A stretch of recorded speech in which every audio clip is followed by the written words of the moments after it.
Olá, bom dia pra você, boa tarde, boa noite pra você que nos acompanha aqui no nosso Mata-Mata com Evair. Hoje é quinta-feira, dia 11 de setembro de 2025. Sou Rafael Tomazetti, nós vamos juntos pela próxima hora com muita informação pra você. Ontem teve Copa do Brasil e o Evair errou. Erramos os dois jogos. Eu e o Evair seguimos 100% de aproveitamento. Ontem o aproveitamento foi uma beleza. Eu apostei no Corinthians, mas apostei no Bahia. Então eu acertei a seleção brasileira e errei esses dois ontem. Então eu estou com 100% de aproveitamento. Sigo errando tudo. Eu acertei 50% ontem, porque eu apostei no Bahia, eu errei, e eu apostei no Corinthians. Eu errei a seleção e errei os dois de ontem. O da seleção também errei, porque eu achei que ia ser pelo menos um empate. Mas tá certo. Você ouviu aí a Janaína Carvalho, o Evair Paulino estão aqui pra gente discutir a Copa do Brasil ontem, classificações de Corinthians sobre o Atlético Paranaense e de Fluminense sobre o Bahia. Lá no Maracanã é o verdadeiro Flu de Copas, que vai pra semifinal, e a semifinal é só em dezembro agora, então o pessoal tá mais tranquilo. Vamos lá, vamos começar nosso mata-mata. Bom, vamos com o primeiro jogo. Lá no Maracanã, que tinha um público razoável, mas assim, eu acho que pra ser quartas de final, a torcida ficou uma semana sem jogo do time, eu acho que poderia estar lotado, vocês não acham não? Esse jogo aí? Acho que o Fluminense conseguiria lotar o Maracanã pra esse jogo. Mas pela parcial de ingressos que eu tinha dito já na semana passada, a gente já tinha ideia que não teria tantos torcedores assim no estádio.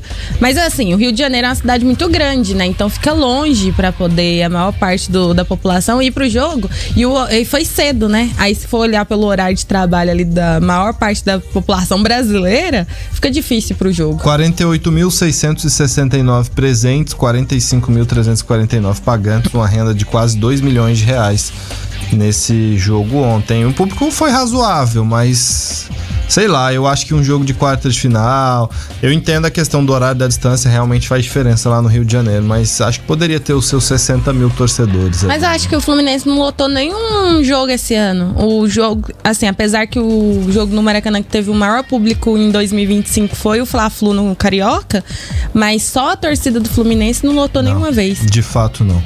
Mas aí a gente tem que levar em consideração também que o Maracanã é enorme, né? O Maracanã é muito grande. O Fluminense, se tivesse um estádio para 40 mil pessoas, tava de bom tamanho, porque é mais ou menos a média todo... de público E quanto que tava o ingresso, você sabe me dizer? Vou pesquisar aqui para porque pode ser também por isso, né? Chega nesses momentos aí, o pessoal dá uma inflacionada no preço do ingresso, isso afasta mesmo, né? Não tem como você, uma quarta-feira, 19 horas, sair correndo para ir atrás de ingresso e pagar um ingresso absurdo, né? Olha, tava na média de R$150,75. Não tava... Tá razoável. A gente já viu o jogo bem mais caro, até mesmo no Campeonato Brasileiro. R$150 é pra um jogo no Maracanã. Tranquilo, dá pra... Não, e é uma oportunidade única. Tem muitas pessoas que não tem como ir num jogo como esse, né? Perder uma oportunidade muito boa de ver o time do Fluminense passar. Bom, Bahia tinha vencido por 1-0 na Fonte Nova, no Maracanã, 2-0 pro tricolor das Laranjeiras. Canóbio de pênalti, um pênalti muito claro, acho que não precisamos nem pôr em debate aqui, porque o braço estava muito aberto do jogador do Bahia, né? Vocês querem fazer alguma consideração sobre isso? Eu nunca acho que é pênalti. Eu também, não, se eu for falar... O negócio é que a arbitragem dá tudo, né? Evair, se eu for falar que eu marcaria, eu não marcaria, mas eu tô indo pelo que eles fazem aqui. Que o cara tá correndo. Eu tenho a impressão que é só aqui também, né? Que é só no Brasil, porque a gente vê jogos lá fora, não é essa...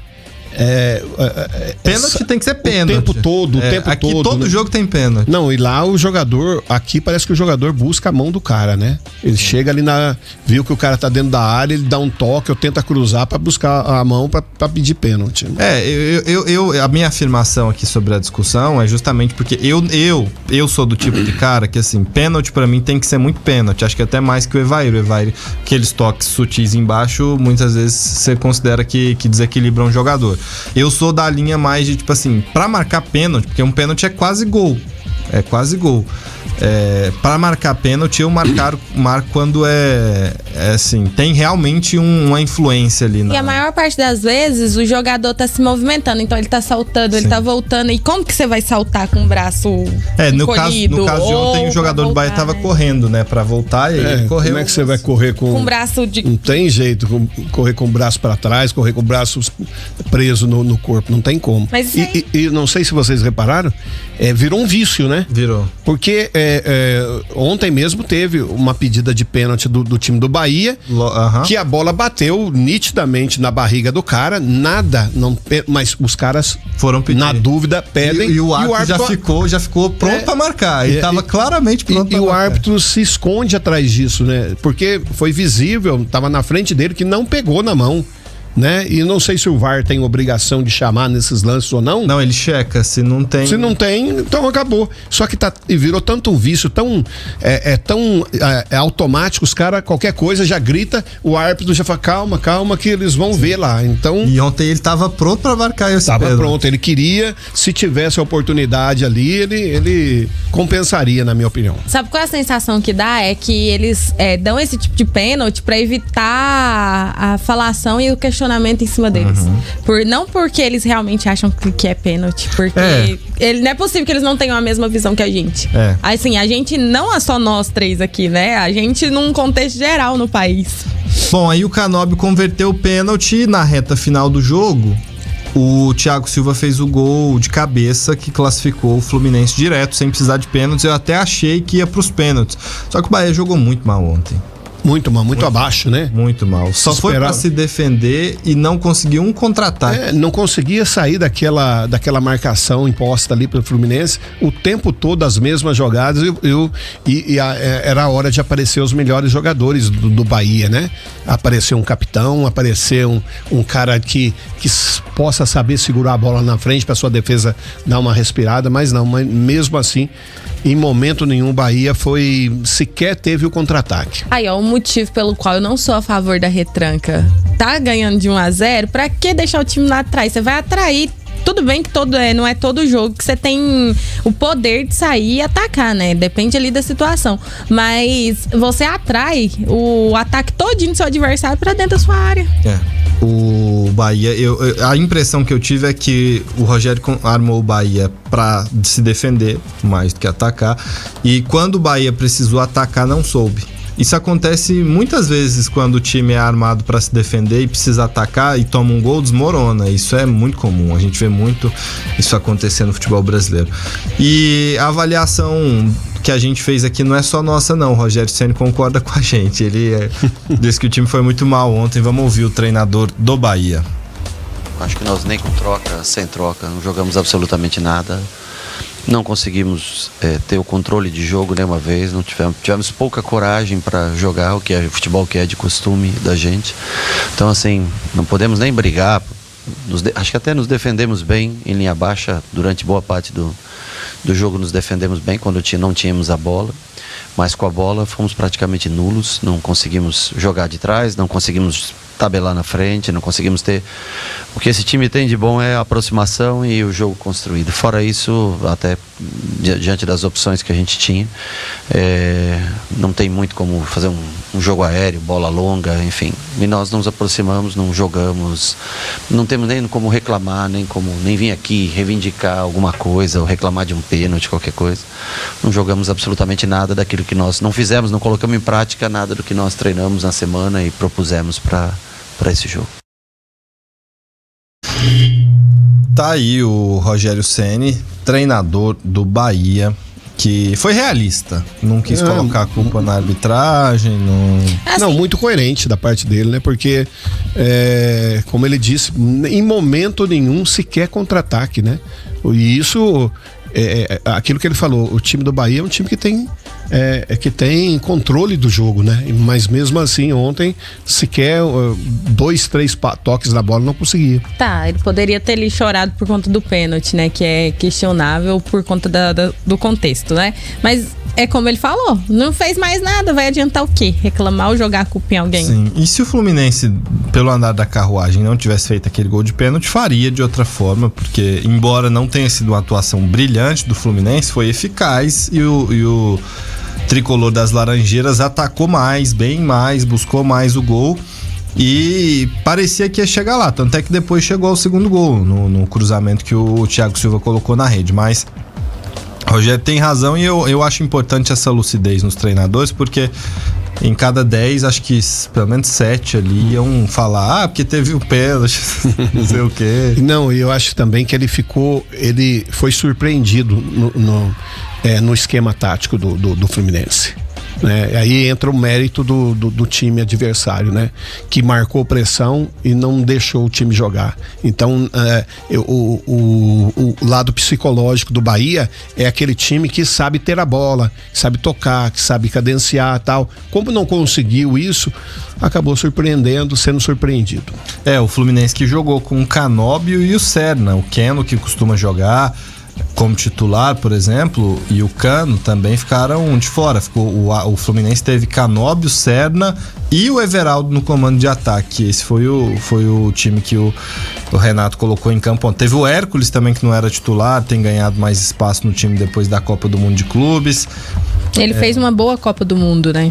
O Hércules jogou muito bem. Eu acho que foi a principal revelação do Fluminense na Copa foi o Hércules. Superou aquilo que o pessoal já dizia que ele não dava conta, já era um jogador que foi muito criticado.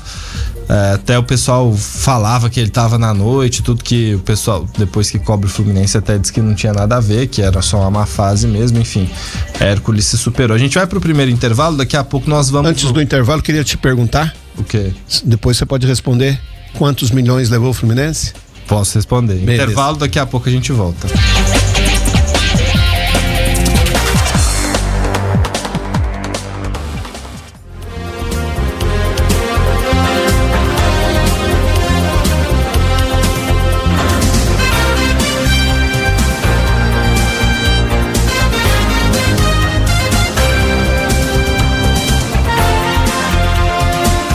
Estamos de volta com o Mata-Mata. O Evair perguntou e a gente responde. 9.922.500 reais, independente da divisão que atuam. E os clubes que iniciaram a competição na primeira fase embolsaram aí 24 milhões. E enquanto quem entrou diretamente na terceira fase já recebeu 18,22 milhões em premiações na Copa do Brasil. 24 e o Fluminense já embolsou 331 milhões na Copa do Mundo de Clubes. Portanto, só em premiação, porque o Carioca não dá premiação, só em premiação 331 mais 24, 355 milhões. 355 milhões de reais o Fluminense já obteve de premiação. Não tem nenhum time brasileiro, nem o Flamengo, nem o Palmeiras, que tiveram uma premiação desse tamanho até aqui. E não vão ter, acho que mesmo que ganhe a Libertadores. Pensando nisso que o pessoal da SAF ofereceu tanto, né? Provavelmente seja por isso, porque vê essa fatia aí, né, como uma maneira de lucrar e lucrar muito, né? Porque é um excelente dinheiro. É muita grana, 355 milhões é uma premiação altíssima. Eu não sei, depois a gente pode olhar aqui a ver qual é o recorde de um clube no Brasil. Talvez esse valor que o Fluminense vai ganhar esse ano, porque ainda tem Sul-Americano. Eu não somei aqui a premiação do Fluminense na Sul-Americana, depois vou até somar.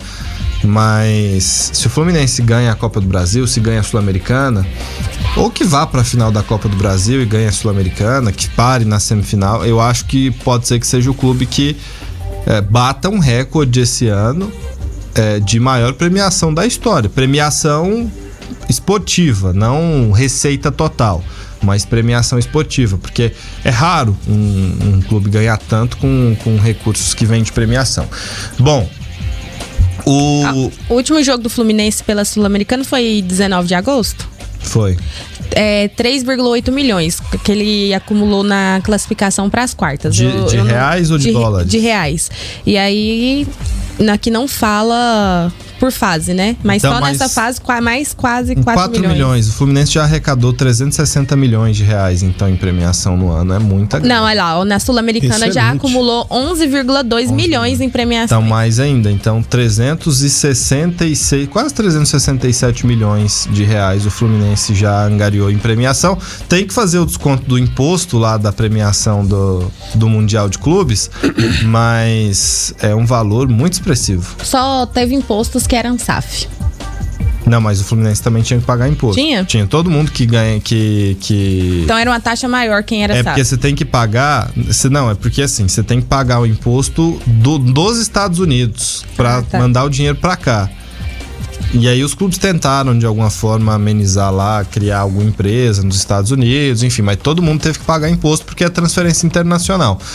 Bom, o Renato Gaúcho ontem falou sobre... Antes da gente falar do Renato, vamos falar do Thiago Silva, que é um personagem interessante. Thiago Silva é um jogador de 40 anos. Começou no Fluminense, com apelido de monstro, inclusive. Ajudou a evitar o rebaixamento do time lá em 2009. Quando o pessoal fazia até aquela brincadeira, abaixo do pré-sal, só o Fluminense, que naquela época tinha acabado de descobrir o pré-sal e o Fluminense estava na zona de rebaixamento. Vê que eu tô ficando velho, né? Tem boa parte dos nossos ouvintes que não vão lembrar dessa piada, porque... ontem perguntaram pro Gui Negão se ele lembrava do título do Corinthians de 2009. Eu lembro. Eu tinha 14 anos já. E o Guinegão deve ter 20 anos. Não, ele tinha 2 anos de idade. Aí, vai lembrar como, gente? Então, acho que 1 ou 2. E aí ele falou, não faço ideia, não lembro de nada dessa época. E eu tava... acompanhava bastante já o futebol. Inclusive era a época que eu mais acompanhava futebol na minha vida. Bom... o Thiago Silva é um personagem interessante, fez o gol, comemorou muito e ele deu uma declaração que eu achei muito interessante e a gente acompanha agora. Cara, eu fico feliz porque a gente trabalha duro a semana toda, jogo a cada final de semana a gente tem 3 jogos, é muito difícil a entrega, a luta de todo mundo. Hoje eu falei pra eles no início do jogo,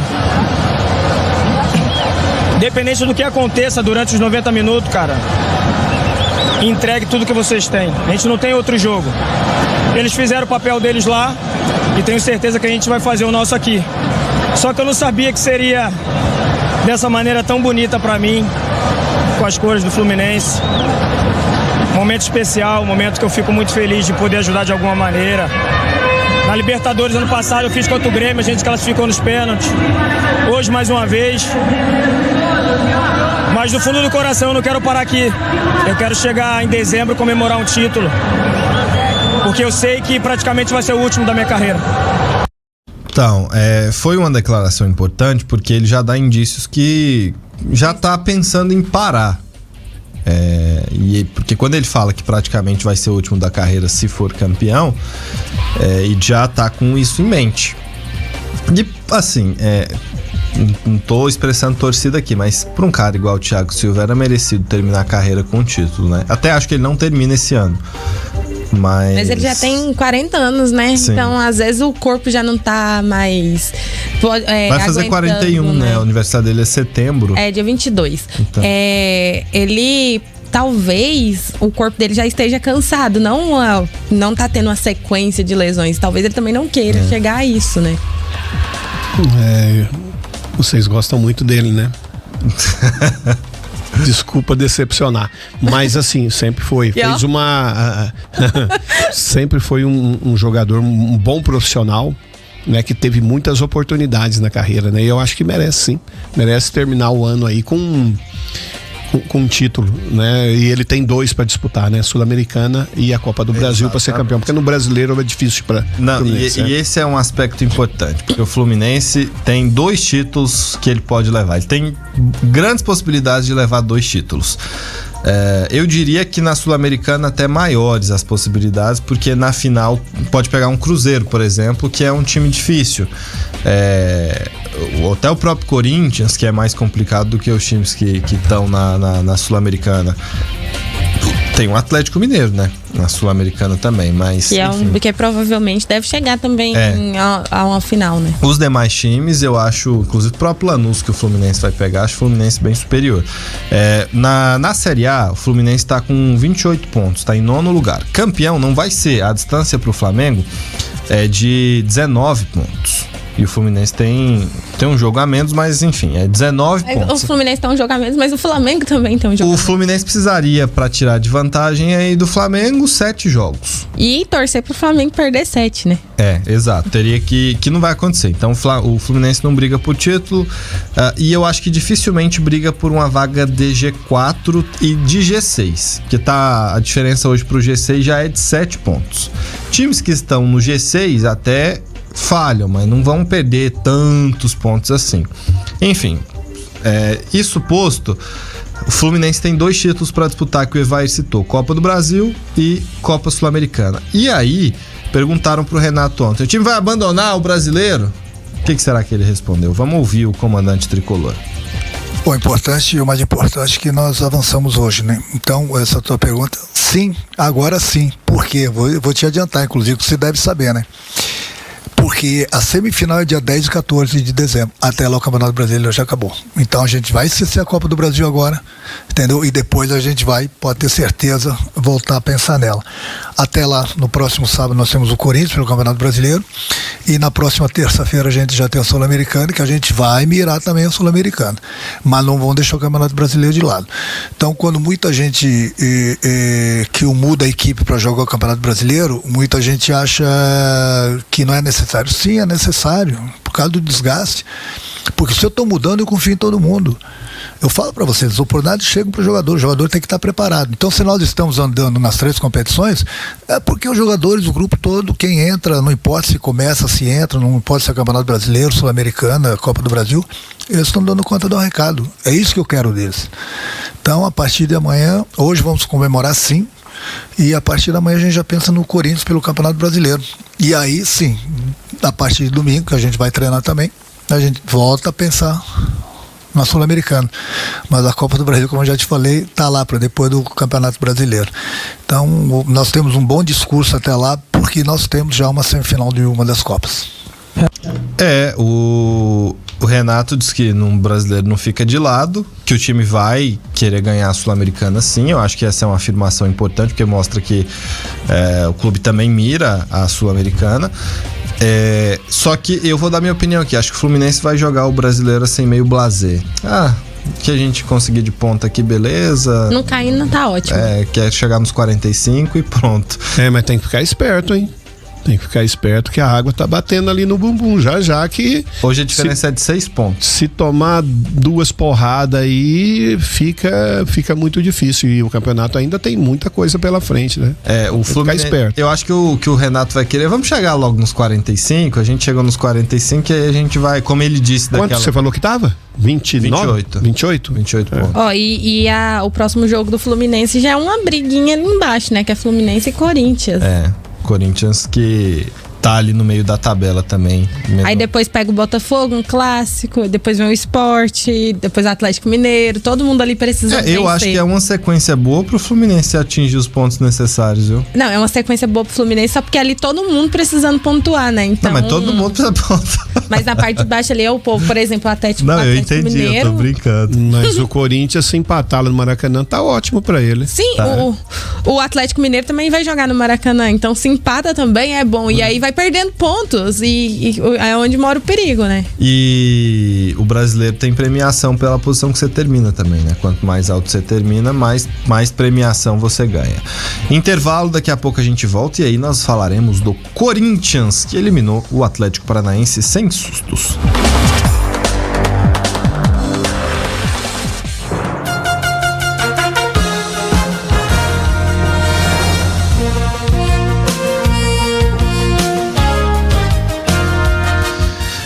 Mata-mata tá de volta depois de vencer na Liga Arena por 1-0 o Atlético Paranaense. Ontem na Neoquímica Arena, o Timão Corinthians fez 2-0. O Evair vai chamar o Corinthians de Timão aqui agora nesse 2-0. Eu vou discordar de você quando você disse que foi sem susto? Sem susto. Você acha que teve susto? Teve um sustinho, sim. Poderia ter um homem expulso. Se não dá aquela falta, o centroavante levou e fez o gol, seria 1-0. Então tomou um sustinho. Depois, era pra ter sido lógico. Expulso o jogador numa falta que só foi cartão amarelo. Exatamente, é desse lance aqui eu me referi. Então não foi assim tão fácil. Foi fácil depois que fez 1-0, 2-0. Aí o Corinthians passeou. A jogada era pra expulsão. Isso aí eu acho que vai ter pouco debate, porque foi muito clara ali a falta, né? Sim. O pisão. E aí tem o gol anulado também, que o Viveiros foi na rede social e reclamou, e muita gente considera que o gol foi mal anulado, né? O gol do Atlético Paranaense também. Tem essas questões de arbitragem. Mas o fato é que foi 2-0 pro Corinthians, o Garro fez o primeiro e o Guinegão, o Guilherme, fez o segundo gol. Rapaz... Guinegão, 4 jogos no profissional, 3 gols. Pois é. 18 anos, né? 18 anos. Ontem eu vi até alguém compará-lo ao Viola, né? Que de repente surgiu assim com uma rapidez muito grande, e esse rapaz tem dado trabalho mesmo. E aí você vai lembrar, Evair, que na prévia de ontem a gente dizia que o Yuri Alberto provavelmente começaria Exatamente. A gente até batia isso. Exato. Praticamente toda a escalação que a gente falou que o Dorival colocou em campo, só que no ataque, em vez do Yuri Alberto, foi o Guilherme, que fez um gol mais uma vez. E aí ele saiu no segundo tempo para entrar o Yuri Alberto. O Yuri Alberto jogou, mas substituiu o Guilherme.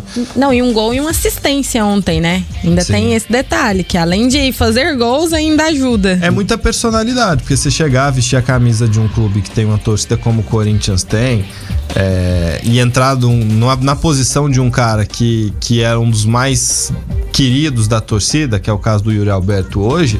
Tanto é que o Yuri Alberto foi aquecer ontem, a torcida tava aplaudindo ele. Pois é. Você é muita personalidade, assim. Para 18 anos, né? A sensação que eu tenho é que o Guinegão entra em campo pra jogar e ele não sente a pressão. É típico da pessoa que nasceu para aquilo, né? Ele nasceu para jogar num time, quer dizer, até agora dá a entender com 18 anos que ele, aqui é meu habitat, aqui eu tô em casa, aqui eu sei o que fazer. Pela maneira que ele se comporta em campo, dá passe para gol, briga pela bola, foi muito bem preparado para jogar num time de massa como é o Corinthians. O Atlético Paranaense poupou alguns jogadores ontem. Alguns jogadores para focar na Série B, evidente, o grande trabalho do Atlético tem que ser para voltar para a primeira divisão. A Copa do Brasil que veio aqui, acho que até foi lucro, acho que no Atlético eles fazem essa leitura também, então poupou alguns jogadores. Quando eu vi a notícia de que o Atlético ia poupar alguns jogadores, eu falei, esse confronto aí já foi pro saco. O Evair citou os sustos aqui, mas por que eu falei sem sustos? Porque teve esses lances, mas no geral o Atlético Paranaense não foi um adversário nesse segundo confronto. Agora, do lado do Corinthians, vocês acham que o Dorival encaixou o trabalho? Pelo menos na Copa do Brasil tá dando certo, né? 6 jogos, 6 vitórias. Não tomou gol. Não tomou gol. Justo. Será que a gente pode dizer que o Dorival é tipo o Renato, homem das Copas? E ele tem um porém, né? Ele começa o trabalho dele e o centroavante dele, o melhor jogador dele até então, em termos de fazer gol, machucou, né? Ele colocou um menino e continua dando certo. Acredito que sim. Acredito que seja um momento assim importante pro Corinthians, que tem a sua base, né? Tem o seu esqueleto tático. Então, lógico, o Memphis Depay faz muita falta, né? Não pode ficar sem. Vejo o Corinthians como que tem um time. porém não tem um elenco muito forte para se encaixar o tempo todo. Talvez seja essa a dificuldade que ele possa ter numa competição mais longa. Apesar que ontem ele escolheu em substituir, escolha do Dorival, né? Aparentemente em tirar o Memphis ali antes do intervalo, no primeiro tempo. Saiu o Memphis Depay ainda no primeiro tempo. O Depay que, curiosamente, foi muito bem na seleção holandesa depois que ele veio jogar no Brasil. Bateu recorde, né? E ele aumentou muito os números dele pela seleção holandesa depois que ele veio jogar aqui. E o curioso é que o Ronald Koeman, o treinador, quando ele se transferiu da Europa pro Corinthians, ele falou, provavelmente não vai ser mais convocado, vai para um mercado aí periférico, acho difícil convocá-lo. Aí o cara hoje é simplesmente o maior artilheiro da seleção holandesa, que já teve nomes... 52 gols. 50. É lógico que tem aquela ponderação que o Evair fala, hoje joga-se muito mais pela seleção, mas não deixa de ser uma marca significativa, 52 gols pela sua seleção. Para um cara que ainda é novo, pode melhorar ainda mais esses números. Ontem não teve tanto tempo de campo e não foi uma das estrelas. Agora, o Dorival me parece começar a encaixar um time. Eu concordo com o Evair, tem um time de razoável para bom, sobretudo ali, acho que do meio campo para frente. E o Dorival conseguiu encaixar a defesa, que é um aspecto importante. O Corinthians sofria muitos gols e agora acabou aquela peneira ali. Pelo menos na Copa do Brasil não sofreu nenhum gol, né? Até aqui. Mas ali do meio pra frente você tem o Garro, que é um jogador que eu particularmente gosto muito pelas características, que é um cara que, além de ser bom na armação, ele é uma ameaça porque chuta bem de fora da área, é inteligente. E voltou a marcar gols ontem, depois de 6 meses, né? Fazia tempo que ele não marcava. Mas ele ficou muito tempo também sem jogar, né? Porque ele tava tratando a lesão no joelho. Sim, ele tratou essa lesão que ele jogou machucado a final do Campeonato Paulista contra o Palmeiras, e aí foi tratar a lesão, até por ter jogado machucado talvez tenha sido se estendeu piorado, mais o tempo, né? Exato, e aí tá de volta, e eu acho que é um cara, eu gosto muito do Rodrigo Garro e acho que ele encarnou bem o que é o Corinthians. Ele falou, inclusive, que na época da final ali do Campeonato Paulista, que ia jogar mesmo sentindo dores e machucado, nem que fosse o último jogo da carreira dele. Exato. Essa foi a frase dele que a gente até comentou bastante na época. Acho que do meio pra frente o Corinthians tá bem organizado, e do meio pra trás também agora. É um time equilibrado, não tem brilho, assim, não é um time que vai apresentar um jogo muito vistoso, mas é um time capaz de ser campeão da Copa do Brasil. Não considero favorito, até acho que se o Botafogo passar do Vasco... Tudo indica que vai acontecer, né? Tá bem encaminhado, né? Tá empatado por enquanto, né? Mas é porque se a gente for olhar o equipe e o contexto geral do momento, o Botafogo tem mais chance de passar do que o Vasco. Pois é, e se o Botafogo passar do Vasco, até acho que entre os 4 que vão ficar, independente se passar Atlético e o Cruzeiro, o Corinthians pra mim é o time, digamos, pior desses 4, não que seja ruim. Mas eu colocaria como 4º favorito se isso acontecer. Se o Vasco passar, coloco o Corinthians como 3º, porque eu acho o Corinthians melhor que o Vasco. Enfim. E deixa eu te perguntar a mesma pergunta: quantos milhões pegou o Corinthians? Mesmo valor. 9, quase 10 milhões. Pega quem? O Corinthians? Corinthians pega quem passar de Atlético Mineiro e Cruzeiro. Aí o bicho pega. Sim. Porque provavelmente quem irá passar é Cruzeiro, né? Não mandinar aqui, mas com 2-0 ainda vai jogar em casa, difícil reverter esse resultado. Tem o Sampaoli. É difícil, não é impossível, mas a fase do Cruzeiro tá bem melhor do que a do Corinthians, né? O time tá bem equilibrado. Sim. O Caio Jorge tá relacionado pro jogo, não tem certeza se vai jogar por conta da lesão, mas tá relacionado pro jogo. Mas voltando pro Corinthians aqui, é um time que tem condições de ser campeão da Copa do Brasil, e é o que poderia, digamos, salvar a temporada do Corinthians, porque embora seja campeão paulista, né, o importante pros corintianos, lógico, comemoraram muito o título paulista, mas o título nacional é sempre muito bem-vindo. Eu não sei se você vai trazer a fala do Hugo, né? Não, do Hugo não. Não, depois do jogo ele falou que o Dorival tirou o Corinthians 2 vezes da Copa do Brasil, né? Uma vez com o Flamengo e outra vez com São Paulo. E que agora o fator principal tá do lado deles, né? Que é o treinador. Sim.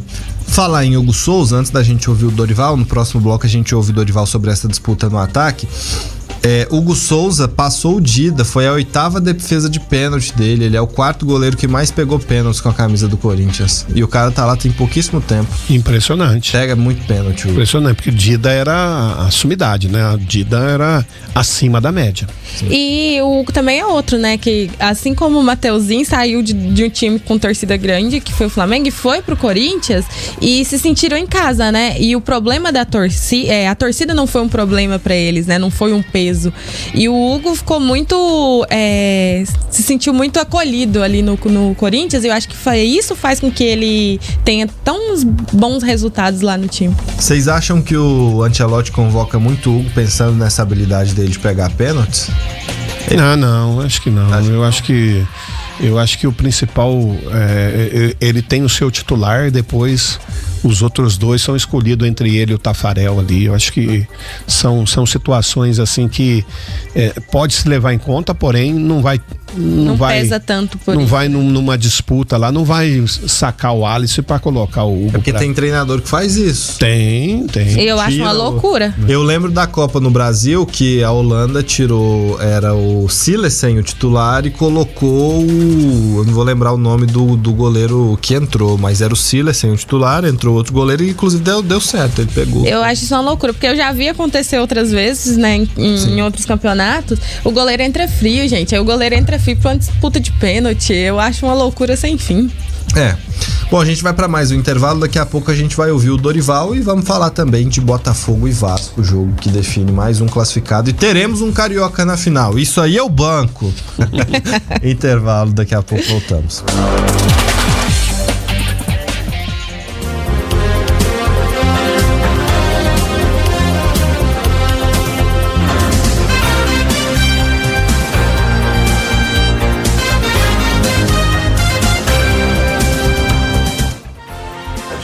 E aí, quem vai ser titular? Guilherme, Guinegão ou eu tenho dificuldade. Pessoal, meu microfone tava fechado. Tá igual a Mas Janaína. o pessoal Deixa eu te contar um segredo. Quando você viajou e me deixou aí tomando conta do programa, eu desligava o microfone do Evair toda hora pra ele não falar do Palmeiras. Entendi. E de vez em quando eu esquecia de ligar o meu. É porque eu achei que eu apertei, mas eu não cheguei a apertar. Até que o Jonas está esperto, né? Você viu? Pensei que ele tava dormindo ali atrás. Eu proibi o Evair de falar do Palmeiras aqui quando eu tava tomando conta. Aqui no meu retorno eu não me escutei, aí eu não liguei, aí eu olhei que tava vermelhinho. Galera, o Guinegão, o Guilherme, né? Eu tenho dificuldade um pouco com esses apelidos. Qualquer apelido. Eu gosto do nome da pessoa. Eu não gosto de diminutivo. Enfim. Ele não é a favor dos apelidos, né? Então eu acho legal. Eu não sou muito fã, não. Eu acho mó legal o apelido dele ser Guinegão. Enfim, né? Eu não sei, não é esse apelido em si. Não, eu sei. Isso aí com todos os apelidos você reclama de todos, sim, mas eu acho legal. Mas enfim, o Guilherme, o Guinegão, ele tem jogado muito bem. E ele jogou bem na ausência do Yuri Alberto. Então ele teve a oportunidade, porque o Yuri Alberto saiu, mas agora o Yuri Alberto voltou. Evair, quem você escala? Guinegão, com certeza, não tenho dúvida nenhuma. Mas o Yuri Alberto é o artilheiro do time. Não, é o artilheiro do time, mas vai esperar. Não, é uma questão. Se fosse assim, uma sumidade, né, que estivesse voltando, tudo bem, mas o cara deu passe para gol, fez gol e tem feito gols quase em toda. Até a Janaína já falou aqui. De 5 fez 4, né? De 4 fez 4. Fez 4 jogos, 3 gols. Então, fora as assistências. Fora as assistências. Então, não tem como. O futebol é assim. Você tem que. Porque mesmo assim fica ruim pro treinador lá dentro do vestiário, né? A convivência no dia a dia dá a entender, não foi justo com o cara, e isso atrapalha o grupo, né? E com certeza o Guinegão vai continuar começando os jogos aí. Pode ser também que ele arrume uma estratégia pra jogar com os dois, né? que não seria impossível, até porque... Acho difícil, tem o Depay, ele vai tirar o Depay. Não, mas ele tirou o Depay ontem na metade do primeiro tempo. Então... mas mesmo que ele tire o Depay, eu não vejo o Corinthians com 2 centroavantes. Não, o único time que joga assim no Brasil é o Palmeiras, depois do Abel Ferreira testar Quebrar vários... Aí ele teria que fazer 4-4-2, né? E o Corinthians, mesmo porque Garro e Depay não vão sair do time. Se ele tiver que escalar dois atacantes, o Yuri e o Guinegão, ele vai ter que fazer um quadrado no meio de campo e segurar um pouco os laterais, porque senão vai ficar muito fragilizado o meio de campo. E jogar com 2 volantes, né? Porque Depay e Garro não são jogadores de marcação, são bem taticamente, sabem fazer o trabalho, tecnicamente bons, mas deixaria ali um vazio naquele meio ali.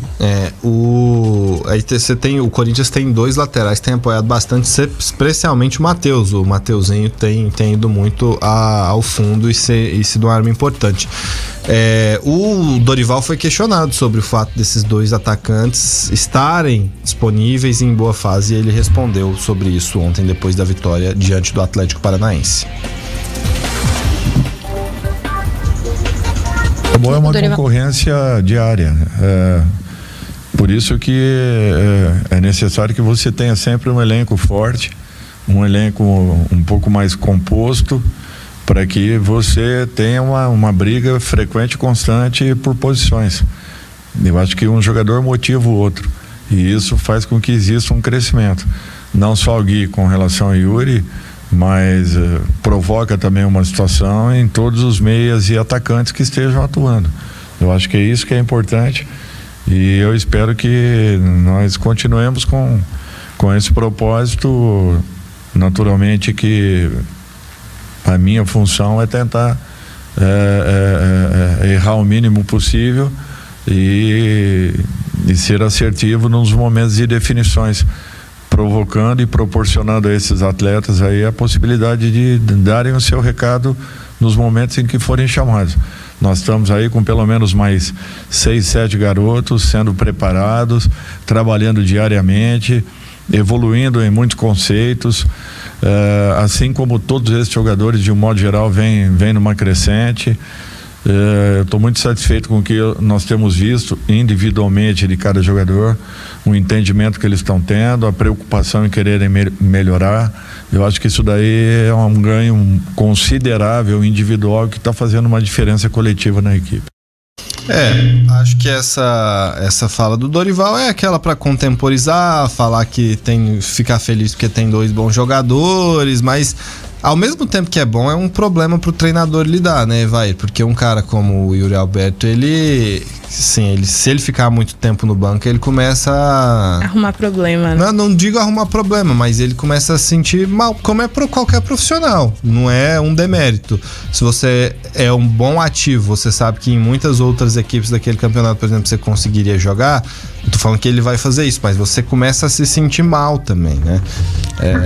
A gente tem um exemplo mesmo do queridinho do Evair, né? Que saiu do time justamente, o Fabrício Bruno foi pro Cruzeiro justamente porque não tava tendo tanto tempo de jogo no Flamengo e optou por jogar mais, né? É por isso que o Evair não gosta, então, dos Léos.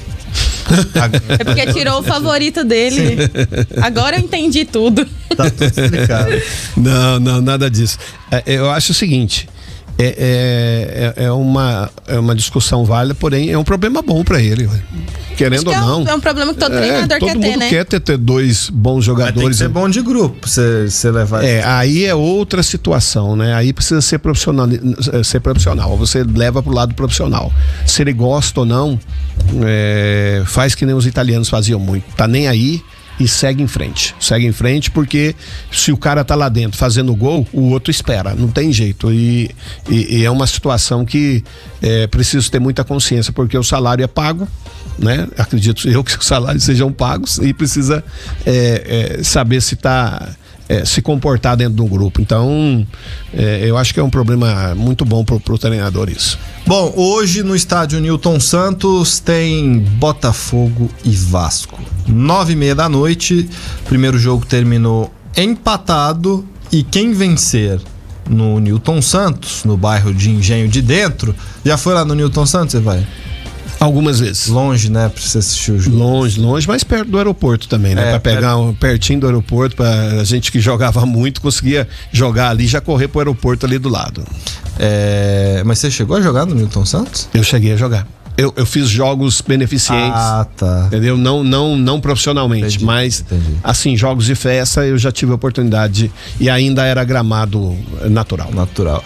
Porque lá é longe, eu não gosto muito de estádio com pista de atletismo, essa distância toda. Acho que o Morumbi precisa se modernizar, por exemplo, acho muito longe. Eu acho que tira um pouco da atmosfera. Eu tive 2 honras, né? Jogar na despedida do Zico lá em Udine e jogar num evento lá no Newton Santos, junto com o Zico. Então foi assim, eu lembro bem por causa desses detalhes. Você cumprimentou o Galinha?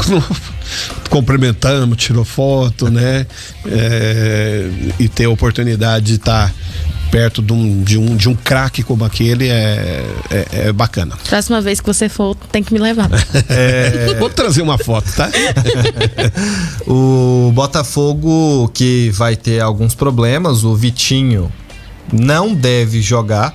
Ele até deu entrevista, disse que ia conversar com o David Ancelotti. O Jean Lucas jogou ontem, mas o Jean Lucas jogou pouco tempo na Bolívia também. Agora o Vitinho jogou o jogo todo lá na Bolívia, então ele não deve ser titular. O Matheus Ponte, que é uruguaio, deve começar em campo. O Savarino entrou em campo pela Venezuela, só que ele não foi titular. Então, por isso, ele deve ser utilizado no time titular do Botafogo hoje. Do lado direito, tem uma disputa entre Santi Rodrigues, Arthur e Jefinho. O Arthur que não tem agradado os botafoguenses. Você vê muitas críticas ao Arthur o tempo todo. Provável Botafogo, Neto, Matheus Ponte ou Vitinho, mas provavelmente o Matheus Ponte. Caio Pantaleão, Barbosa e Alex Telles, Danilo e Marlon Freitas. Aí Santi Rodrigues, Arthur ou Jefinho, Savarino e Montoro e o Arthur Cabral no comando de ataque. É um time bastante ofensivo esse desenho aqui do Botafogo. No Vasco, o Jair é desfalque para o Fernando Diniz. Ele teve uma grave lesão no joelho, a gente lembra, não vai jogar mais esse ano. O Carlos Cuesta, que é reforço, não pode estrear, foi contratado depois do prazo de inscrição para as quartas de final. Robert Renan e o Matheus França, por outro lado, serão relacionados, mas até por terem chegado recentemente, vão para o banco. Tietê e Paulo Henrique, que estavam com problemas, também vão para o jogo. Provável Vasco, Léo Jardim, Paulo Henrique, Hugo Moura, Lucas Freitas, Lucas Piton, Barros, Tietê e Coutinho, Nuno Moreira, Ryan e Verrete. Quem vai levar, Vai? Passa o Vasco. Sabia que ele ia falar. Vai passar nos pênaltis ou no tempo normal? Tempo normal. 1-0. Não, aí já querer muito também, né? Vamos fazer o seguinte, vai passar nos pênaltis, vai. E aí, Janaína? Vai passar o Botafogo. Tempo normal? Tempo normal, sem pênaltis. Eu aposto no Botafogo também aqui, então tem dois contra um. A Janaína tá 100% errada essa semana. Tá. Eu acertei o Brasil, hein? Eu acertei o Brasil. Meu aproveitamento tá 100%. Eu acertei 1 de 3 igual vai, que eu errei o Brasil e errei o Fluminense, né? Essa semana ela vai ser 100% errada. Meu aproveitamento tá 100% negativo. Vamos ver, o Vasco pode surpreender, mas eu aposto ainda no Botafogo. O time do Botafogo é melhor e se o David Ancelotti conseguir um mínimo encaixe ali, acho que passa do Vasco, que tem esses reforços, pode até melhorar o time num segundo tempo, por exemplo, né? Com Carlos Cuesta não joga, mas o Matheus França, enfim. Galera, chegou a hora da gente se despedir e amanhã a gente faz o resumo da semana. Janaína Carvalho, tchau pra você, até amanhã. Tchau, até amanhã. Olha, se eu errar tudo, eu nem apareço aqui amanhã. Vou ganhar folga. Aparecer. Vai, tchau pra você, até amanhã. Até amanhã, pessoal. Forte abraço. Gente, obrigado pela companhia, pelo carinho da audiência. Boa noite de Copa do Brasil. Mais uma hoje e amanhã a gente tá de volta. Tchau.